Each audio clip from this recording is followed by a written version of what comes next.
গুয়াহাটি হাইকোর্টের বড় রায়, 30 দিনের মধ্যে বনভূমি না ছাড়লে চলবে উচ্ছেদ অভিযান। আধার কার্ড, ভোটার কার্ডও বাঁচাতে পারবে না, হাইকোর্টের কড়া নির্দেশ। সময়সীমা শেষ হলেই বুলডোজার, বনভূমি দখলদারদের জন্য শেষ সতর্ক বার্তা। বিস্তারিত দেখতে থাকুন, তার আগে এই গুরুত্বপূর্ণ প্রতিবেদনটি শেয়ার করে সবার কাছে পৌঁছে দিন। আজকের এই প্রতিবেদনে রয়েছে এমন একটি বড় খবর যা রাজ্যের হাজার হাজার মানুষের উপর সরাসরি প্রভাব ফেলতে পারে। সংরক্ষিত বনাঞ্চলে বসবাসকারীদের জন্য এবার বড় ধাক্কা। এক গুরুত্বপূর্ণ রায়ে গুয়াহাটি হাইকোর্ট স্পষ্ট জানিয়ে দিয়েছে, সংরক্ষিত বনভূমিতে বসবাসকারী অবৈধ দখলদারদের জন্য আগামী 30 দিনের মধ্যে সেই জমি খালি করতে হবে। আদালতের নির্দেশ অনুযায়ী নির্ধারিত সময়সীমার মধ্যে বনভূমি খালি না করলে প্রশাসন কঠোর পদক্ষেপ গ্রহণ করতে পারবে।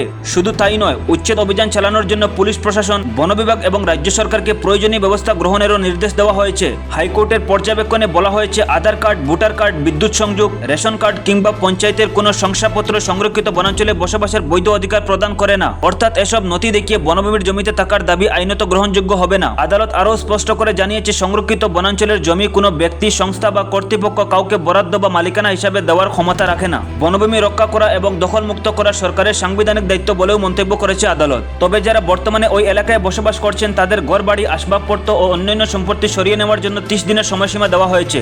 এই সময়ের মধ্যে স্বেচ্ছায় এলাকা খালি করার আহ্বান জানানো হয়েছে। অন্যদিকে নির্ধারিত সময়সীমা অতিক্রম হয়ে গেলে প্রশাসন উচ্ছেদ অভিযান শুরু করতে পারবে। প্রয়োজনীয় বিদ্যুৎ সংযোগ বিচ্ছিন্ন করা, অবৈধ নির্মাণ ভেঙে ফেলা এবং বুলডোজার অভিযান পরিচালনার মতো কঠোর পদক্ষেপ নেওয়া হতে পারে। গুয়াহাটি হাইকোর্টের এই গুরুত্বপূর্ণ রায়কে কেন্দ্র করে ইতিমধ্যে রাজ্য জুড়ে ব্যাপক আলোচনা শুরু হয়েছে। অনেকেই জানতে চাইছেন এই নির্দেশের আওতায় কোন কোন এলাকা পড়বে এবং প্রশাসন কিভাবে এই রায়কে বাস্তবায়ন করবে। এখন দেখার বিষয়, আগামী 30 দিনের মধ্যে পরিস্থিতি কোন দিকে এগোয় এবং প্রশাসন এই নির্দেশকে কার্যকর করতে কি ধরনের পদক্ষেপ গ্রহণ করে। এ বিষয়ে আপনার কি মতামত কমেন্ট করে অবশ্যই জানান। আর এমন গুরুত্বপূর্ণ খবর সবার আগে পেতে আমাদের জনকণ্ঠ পেজটিকে ফলো করে রাখুন এবং ভিডিওটি শেয়ার করে সবার কাছে পৌঁছে দিন।